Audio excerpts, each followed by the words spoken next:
Shalom saudaraku kasih dalam Tuhan, kasih karunia dan damai sejahtera dari Allah Bapa dan Kristus Yesus menyertai kamu. Bacaan Alkitab kita diambil dari 2 Samuel 13 ayat 1 sampai 39. Amnon dan Tamar. Sesudah itu terjadilah yang berikut. Absalom bin Daud mempunyai seorang adik perempuan yang cantik, namanya Tamar, dan Amnon bin Daud jatuh cinta kepadanya. Hati Amnon sangat tergoda, sehingga ia jatuh sakit karena Tamar saudaranya itu, sebab anak itu masih perawan dan menurut anggapan Amnon mustahil untuk melakukan sesuatu terhadap dia. Amnon mempunyai seorang sahabat bernama Yonadab, anak Shimea kakak Daud. Yonadab itu seorang yang sangat cerdik. Katanya kepada Amnon, "Hai anak raja, mengapa engkau demikian merana setiap pagi? Tidakkah lebih baik engkau memberitahukannya kepadaku?" Kata Amnon kepadanya, "Aku cinta kepada Tamar, adik perempuan Absalom saudaraku itu." Lalu berkatalah Yonadab kepadanya, "Berbaringlah di tempat tidurmu dan berbuat pura-pura sakit. Apabila ayahmu datang menengok engkau, maka haruslah engkau berkata kepadanya, 'Izinkanlah adikku Tamar datang memberi aku makan.' Apabila ia menyediakan makanan di depan mataku, sehingga aku dapat melihatnya, maka aku akan memakannya dari tangannya." Sesudah itu berbaringlah Amnon dan berbuat pura-pura sakit. Ketika raja datang menengok dia, berkatalah Amnon kepada raja, "Izinkanlah adikku Tamar datang membuat barang 2 kue di depan mataku, supaya aku memakannya dari tangannya."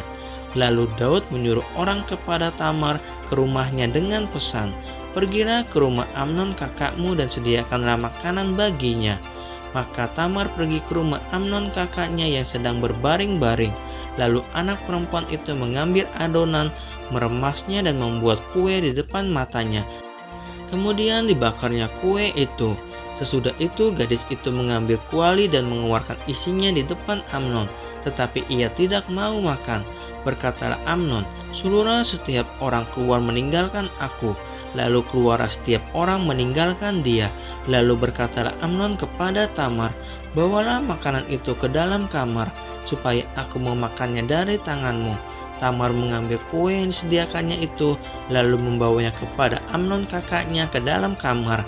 Ketika gadis itu menghidangkannya kepadanya supaya ia makan, dipegangnyalah gadis itu dan berkata kepadanya, "Marilah tidur dengan aku adikku." Tetapi gadis itu berkata kepadanya, "Tidak kakakku, jangan perkosa aku, sebab orang tidak berlaku seperti itu di Israel. Janganlah berbuat noda seperti itu, dan aku kemanakah ku bawa kecemaranku? Dan engkau akan dianggap sebagai orang yang bebal di Israel. Oleh sebab itu berbicaralah dengan raja, sebab ia tidak akan menolak memberikan aku kepadamu." Tetapi Amnon tidak mau mendengarkan perkataannya, dan sebab ia lebih kuat daripadanya, diperkosanyalah dia lalu tidur dengan dia. Kemudian timbullah kebencian yang sangat besar pada Amnon terhadap gadis itu. Bahkan lebih besar benci yang dirasanya kepada gadis itu daripada cinta yang dirasanya sebelumnya. Lalu Amnon berkata kepadanya, "Bangunlah, enyahlah." Lalu berkatalah gadis itu kepadanya, "Tidak kakakku, sebab penyuruh aku pergi adalah lebih jahat daripada apa yang telah kau lakukan kepadaku tadi." Tetapi Amnon tidak mau mendengarkan dia. Dipanggilnya orang muda yang melayani dia, katanya, "Suruhlah perempuan ini pergi daripadaku dan kuncilah pintu di belakangnya." Gadis itu memakai baju kurung yang maha indah, sebab demikianlah putri-putri raja yang masih perawan berpakaian baju kurung panjang. Kemudian pelayan itu menyuruh dia keluar, lalu mengunci pintu di belakangnya.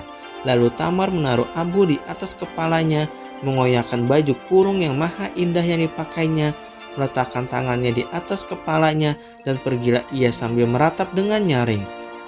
Bertanyalah Absalom kakaknya kepadanya, "Apakah Amnon kakakmu itu bersetubuh dengan engkau? Maka sekarang adikku diamlah saja. Bukankah ia kakakmu? Janganlah begitu memikirkan perkara itu."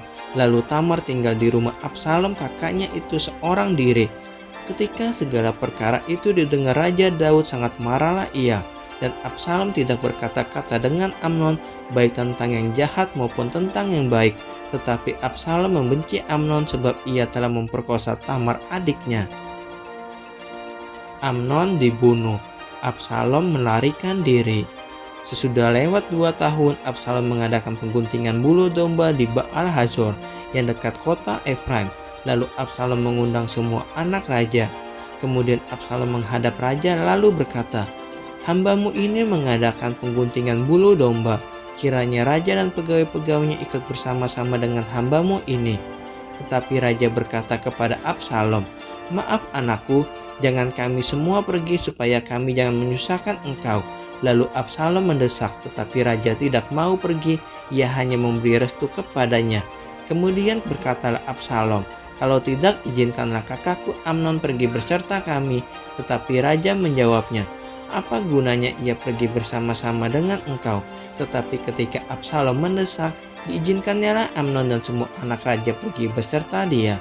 Lalu Absalom memerintahkan orang-orangnya demikian, "Perhatikan, apabila hati Amnon menjadi gembira karena anggur dan aku berkata kepadamu, 'Paranglah Amnon,' maka haruslah kamu membunuh dia. Jangan takut, bukankah aku yang memerintahkannya kepadamu?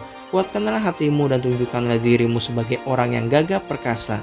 Orang-orang Absalom memperlakukan Amnon seperti yang diperintahkan Absalom. Lalu bangunlah semua anak raja itu, mereka menaiki bagalnya masing-masing dan melarikan diri. Mereka masih di tengah jalan ketika kabar sampai kepada Daud demikian, "Absalom telah membunuh semua anak raja, tidak ada seorang pun dari mereka yang lolos." Lalu bangunlah raja, dikoyakannya pakaiannya dan berbaring di rantai, dan semua pegawai yang hadir padanya mengoyakkan pakaian mereka. Maka berbicaralah Yonadab anak Simea kakak Daud, katanya, "Janganlah tuanku menyangka bahwa semua orang muda anak-anak raja itu telah dibunuh. Hanya Amnon yang mati, sebab hal itu telah terlihat pada air muka Absalom sejak Amnon memperkosa Tamar adiknya. Jadi janganlah tuanku raja menaruh pikiran dalam hatinya bahwa semua anak raja itu sudah mati, sebab hanya Amnon yang mati." Absalom melarikan diri ketika orang yang berjaga-jaga melayangkan pandangnya. Maka terlihatlah olehnya sejumlah besar orang datang dari jurusan Horonaim sepanjang sisi pegunungan. Berkatalah Yonadab kepada raja, "Lihat, anak-anak raja datang, benar seperti kata hambamu ini." Baru saja ia habis berkata, datanglah anak-anak raja itu. Mereka menangis dengan suara nyaring, juga raja dan semua pegawainya menangis dengan amat keras. Absalom telah melarikan diri dan telah pergi kepada Talmai bin Amihur, raja negeri Gesur. Dan Daud berduka cita berhari-hari lamanya karena anaknya itu. Absalom telah melarikan diri dan pergi ke Gesur. Ia tinggal di sana 3 tahun lamanya. Lalu raja tidak lagi marah terhadap Absalom, sebab kesedihan hatinya karena kematian Amnon telah surut.